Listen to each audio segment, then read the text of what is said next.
Hey there, welcome to day 41 of our BU 365-day challenge. Sharon Horne-Ellstrom here, and today we are talking about the A in our soAp framework, and we are doing it with respect to the emotional area and aspect of our life. Remember, we've talked about our emotional stories, what our current story is, what we want it to be. We've talked about options. Yesterday we brainstormed options, and I'll share a few of mine today with you as we go through the A in our framework, which stands for action. But before we can take action, we have to have a way to analyze the alternatives, the things that we have brainstormed from yesterday, right? So we've come up with a bunch of options. I actually came up with 20. Pretty proud of myself. Got a list of 20 today. And I circled the three that I want to compare and talk about so I can decide what action am I going to take immediately. Now, when it comes to our emotions, there's a few things we want to keep in mind. Number one, we don't want to suppress or eliminate any of our emotions. We want to make it really hard to feel the negative emotions, and we want to make it easy to feel the upward spiral positive emotions, right? And I'll share a trick, I think tomorrow, about how to do that and make it even easier on an ongoing basis. But I want to make sure that we are letting our emotions roll through us. We want to regulate and kind of control them a little bit and decide how we want to respond to them, but we don't want to ignore or suppress any of them. We are really emotional, multi-level human beings, and we need all of our emotions. We feel fear to keep us safe, right? So we don't want to absolutely positively eliminate fear. If a tiger or a bear is chasing me at the park, I want to run. I don't like running these days because of my box, but I want to make sure that I still have that fight and flight mentality when I actually need it. Now, I don't want to use that. I don't want to trigger that fear mentality when it comes to something like my business or work or a conversation or stepping out of my comfort zone, because I'm really not in that kind of physical danger that I need fight or flight and fear. So I want to make sure that I'm applying the appropriate emotion to the appropriate situation, and that I'm automatically experiencing the appropriate emotion, or the emotion I choose and the feelings I choose in the individual situations. So we want to remember, we got to feel all our emotions. We don't want to totally, cut ourselves off. And they're like pain, right? Pain to me, now I'm a chronic pain person, so I've had chronic pain and pain in different ways, shapes, and forms throughout my entire life, right? Ever since I was a little kid, I had, I'd get in accidents or do things and I'd get hurt. And so physical pain has been something that I needed to learn from and deal with. Now, we don't want to 100% eliminate pain, because pain is an indication that there is something off with our body or our life. Like when I get a headache or a migraine, I don't get it for no reason. There's a reason that I'm getting a headache or a migraine these days. I used to get headaches and migraines all the time, like debilitating ones. But now I've realized that when I first noticed one coming on, I got to pay attention to what's going on around me and what's happening, because there's a reason. Maybe it's something I ate. Maybe it's something that I drank. Maybe it's a stressful situation that I don't want to deal with. But whatever it is, I want to identify that, and pain is a trigger. It's a signal that something is off. So we don't want to totally eliminate it, but we do want to regulate them. We want to accept all of our emotions. Again, we are human beings, and human beings feel the whole spectrum of emotions. And one of the things that I learned to do a long time ago is keep a journal like this, a mood journal, where you learn about, and I just do it all the time. I always have a journal going where I'm always learning about myself. And I don't keep a separate mood journal anymore or a separate gratitude journal. I merged them all together into one multi-purpose journal these days. It's same with my schedule and my to-dos and things like that. It's all merged into one notebook at a time, one document at a time. But part of that is my moods and my feelings and my emotions and what I'm learning and how I'm handling them. So I had picked irritation from the actually frustration, irritation, and impatience, because I noticed I've been more impatient and more not irritation. Yeah, irritation, I think it is. Yeah, irritation, impatience, and frustration. They all have the same vibration. Now, I pretty much eliminated frustration by changing my definition of it a long, long time ago. And it's now automatic for me. It takes a lot more for me to get frustrated, but I still get really easily irritated or impatient. I am definitely an impatient person. So what are some ways I can go from being this impatient person that overreacts or reacts or responds too quickly automatically to somebody that's more in control of my emotions and the situation, and it takes a lot more for me to get impatient. Well, some of the things on my brainstorm list, and grab my magnifying glass, were, change my physiology, change my definition of irritation and impatience, just like I did with frustration.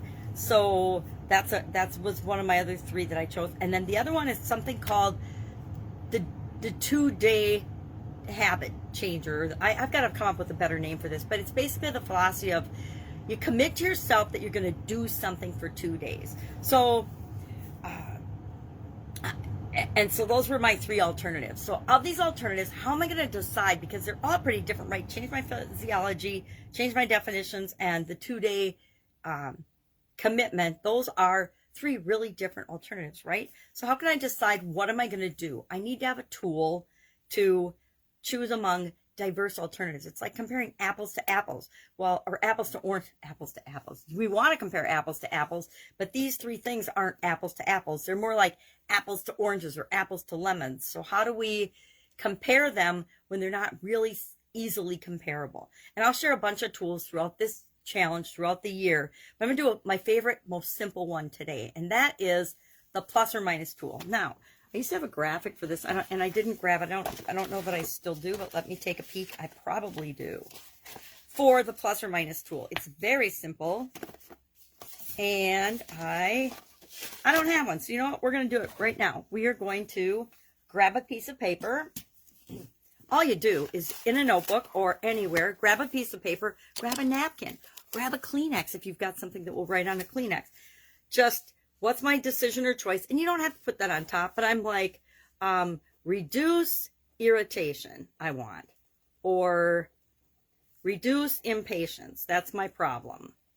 And then I'm comparing alternative 1, alternative 2, and alternative 3. 1 was physiology. I'm not writing backwards, sorry. 1 was the 2-day commitment.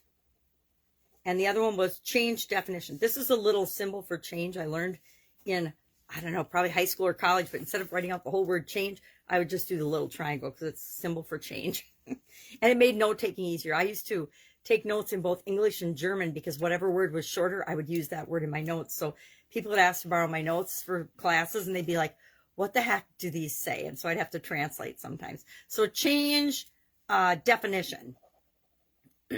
So how do I compare these? Well, I just put a plus on one side and a minus on the other side of the paper, the column. And then I write down what are all the positive reasons to change and advantages to changing my physiology. And then what are all the negative things about changing my physiology? Well, I got to remember to do it. I have to, And then positive, it's quick, easy, and one of the fastest ways to change how we feel about something. Changing the definition, again, well, I got to spend the time and energy writing out and changing or thinking about my definition and what I want it to be. And a positive is, again, it's a really, really effective way to make long-term lasting change for my definition and the way I experience certain situations. And then number 3, the plus or minuses of the 2-day commitment. Well, it's going to take me 2 days, right? I'm going to have to do it and practice it for 2 days. That can be positive or negative. I guarantee that if you do this for 2 days and commit to doing it for 2 days, it will make a huge difference in your life, in whatever emotion that you want to feel or don't want to feel. I guarantee that. Okay, so we just use the plus or minus tool to choose among alternatives. Now I already decided what I'm going to do is I'm going to sit down today and I'm going to change my definition of irritation as well as impatience. I'm going to create a new definition for each of those for myself. And I'll probably review my frustration one too, since they're all the same level on the emotional guidance system. And after that, I'm going to immediately take action by committing for 2 days, for the next 2 days, applying my new definition and see how I feel at the end of 2 days. And if I like the application of my new definition, I will continue for another 2 days. If I don't, I'm going to tweak my definitions, and then I will commit to doing something else for another 2 days. Maybe I will try to adopt those new definitions, or maybe I'll decide that I want to try changing my physiology whenever I'm triggered, either in an impatient or an irritated way. Does that make sense? I hope that makes sense. If it doesn't, please ask in the comments below. So your action item today is to look at the 3 things that you shared yesterday as possible options to filling the gap from your current situation to your desired situation. Your story you're telling yourself about your emotion and the emotion that you're working on. And pick those 3 and then just run through the plus or minus tool and then share in the comments below one action that you're going to take today. One action that you're committed to putting in place and trying today, right? Doesn't mean it's going to be the be all and the end all of changing this emotion for you or how you respond to this emotion. It just means you're going to get started today.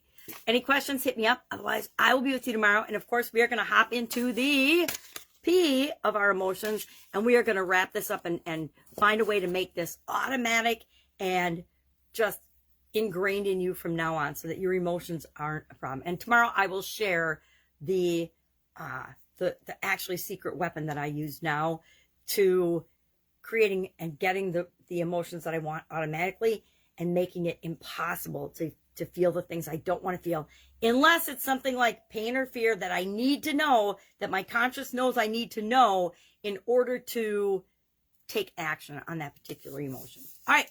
Any questions? Hit me up. Otherwise, I will be with you tomorrow. Have a fabulous day. Have fun with this. Plus or minus is the easiest decision-making tool that I can think of. All right. Catch you tomorrow.